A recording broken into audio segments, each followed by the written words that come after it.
The Dark Side of Poetry, Edgar Allan Poe and Jim Morrison. This idea came to me today to talk about these two because I've been inspired by them since I was a child, and that's what made me really want to write poetry. But while I sat down, I came out with this quote, and it is, I think in order to write about darker moments in your life, you have to play well with your shadow side, to sit in pain as well as you would enjoy. And that's what I think that these two men had to do. Like I said, my poetry is inspired, from Poe and Morrison.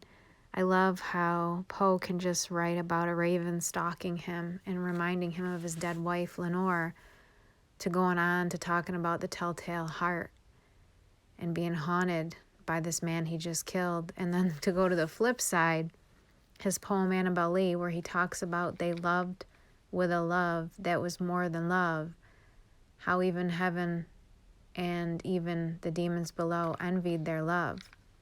When you compare the two poets, Jim Morrison and Edgar Allan Poe, they actually had a lot in common if you think about it. They both struggled with addictions. They both were poets. They both were with many women.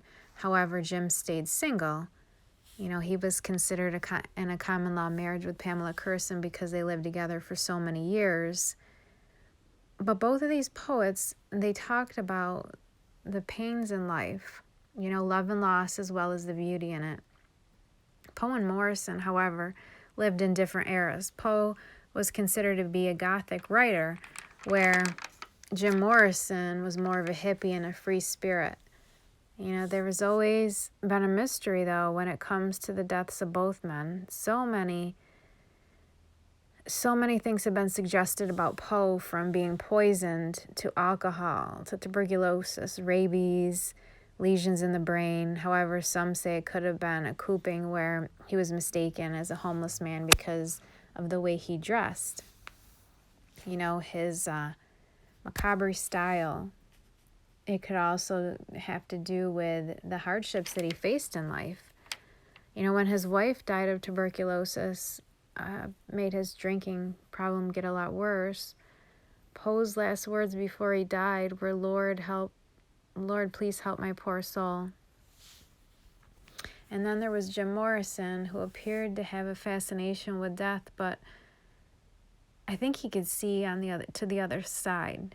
Some call him a false shaman, but I really believe he was a shaman. I think he was natural, like a natural person that was into shamanism, and he could enter into these trance-like states. Jim would talk about death, but also how beautiful life was. He always talked about seeing his own death. His death was also a little unclear. There's two versions of his death. One is that he was at a famous nightclub in Paris and he died from heroin and alcohol, but to avoid a scandal, his body was actually moved into an apartment. And there's actually a movie that I saw on this version of his death. It's called Conspiracy Theories. I think it was on Netflix. But the other version of his death was his girlfriend Pam told the police that they spent the night drinking and he vomited blood during the night. He got ill and she found him fully clothed in the bathtub the next morning. But I find this story odd. It just sounds like his body was moved into the bathroom, like in the first version that I mentioned. If your boyfriend's vomiting blood during the night, would you really easily go to sleep? But then again, I know that they were both into drugs, but it just sounds weird. So no wonder why the French police suspected some kind of foul play. However, it is sad though, because it did seem as if Jim tried to leave California to have a more peaceful life in France. However, it was short-lived. Jim Morrison said that, he felt he was lost at the end. He just felt lost. I think perhaps he might have been going through another spiritual awakening.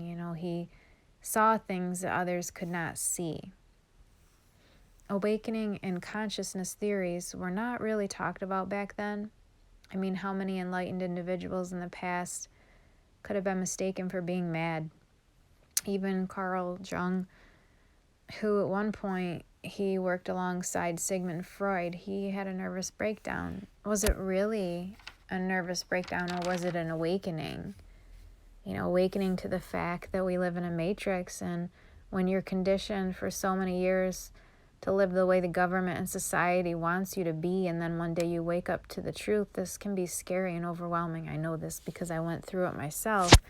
And this is why there's so many articles now out there saying spiritual awakening or breakdown. Which one are you having? Jim Morrison learned to play well with his demons, and they followed him to Paris. You know, however, the drinking really started to blur his perceptions of reality. And like Poe, the years of drinking really took a toll on his body.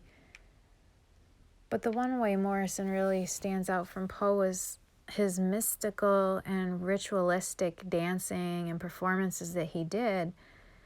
He was, like I said earlier, just like a natural shaman, going in and out of trance-like states. You know, so many people would say, you know, he's high all the time. Was he? Or was he just able to enter these states of consciousness? You know, I really think he liked to get reactions out of people to see what they were made of. You know, asking them, do you really know what it's like to be alive? Are we really living, or are we just existing? Jim Morrison was definitely a deep thinker. Morrison turned his deep thoughts into poetry and into beautiful music. He said he would play different character with his songs. His songs are mystical, infused with magic, and maybe even some spells, because you know what? He definitely had us all under his spell. And I'm just going to close out this video here. You know, I could go on forever. I could literally talk about Jim Morrison and Edgar Allan Poe for days. But please leave any comments below on your thoughts. I would love to hear them and what you think about Jim Morrison and Edgar Allan Poe. Thank you.